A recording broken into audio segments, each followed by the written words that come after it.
भगवान श्री कृष्ण और बाणों की शैया में भीष्म पितामह।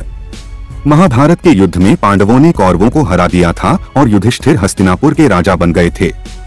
भीष्म पितामह बाणों की शैया पर लेटे हुए प्राण त्यागने के लिए सूर्य के उत्तरायण होने की प्रतीक्षा कर रहे थे।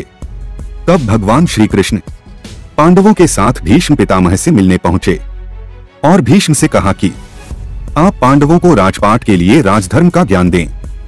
तब पांडवों ने देखा कि भीष्म पितामह की आंखों में आंसू आ गए थे। भगवान श्री कृष्ण ने भीष्म पितामह से पूछा कि आपकी आंखों में आंसू क्यों हैं? तब भीष्म पितामह ने कहा कि आप तो सब कुछ जानते हैं, मैं पांडवों को भी बता देता हूं। मेरी आंखों में आंसू पांडवों को देखकर आ गए। पांडवों के साथ स्वयं भगवान श्री कृष्ण हैं, फिर भी इनके जीवन में लगातार दुख आते रहे हैं। भगवान श्री कृष्ण से अश्वत्थामा ने मांगा सुदर्शन चक्र। एक पौराणिक कथा के अनुसार एक बार पांडवों और कौरवों के गुरु द्रोणाचार्य के पुत्र अश्वत्थामा अतिथि के रूप में द्वारिका गए। एक दिन अश्वत्थामा ने श्री कृष्ण से कहा कि आप मुझसे मेरा अजेय ब्रह्मास्त्र ले लें और उसके बदले में सुदर्शन चक्र दे दें। भगवान श्री कृष्ण ने अश्वत्थामा से कहा कि मेरे किसी भी अस्त्र में से जो तुम चाहो वो ले लो, मुझे तुमसे बदले में कुछ भी नहीं चाहिए। तब अश्वत्थामा ने सुदर्शन चक्र को उठाने के कई असफल प्रयास किए।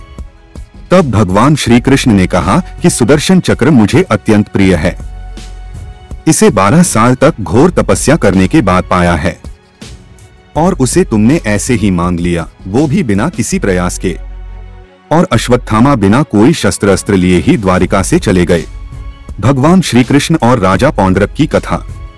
एक पौराणिक कथा के अनुसार भगवान श्री कृष्ण के पास कई दिव्य शक्तियां जैसे सुदर्शन चक्र, कौस्तुभ मणि, पांचजन्य शंख थे।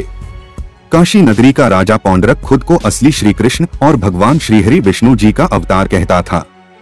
राजा पौंड्रक ने मायावी विद्याओं की मदद से नकली सुदर्शन चक्र बना लिया था। उसके पास भी कौस्तुभ मणि के जैसी ही एक मणि थी, वह भी सिर पर मोरपंख लगाता और बांसुरी भी रखता था और उसने भगवान श्री कृष्ण को नकली घोषित कर दिया था। एक बार राजा पौंड्रक ने श्री कृष्ण को संदेश भेजा कि मैं भगवान विष्णु का असली अवतार हूँ, तुम द्वारिका छोड़कर भाग जाओ या फिर मुझसे युद्ध करो। राजा पौंड्रक का संदेश पाकर श्री कृष्ण और बलराम उससे युद्ध करने के लिए पहुंच गए और राजा पौंड्रक को युद्ध में पराजित कर उसका वध कर दिया। कथा सब्सक्राइब कीजिएगा।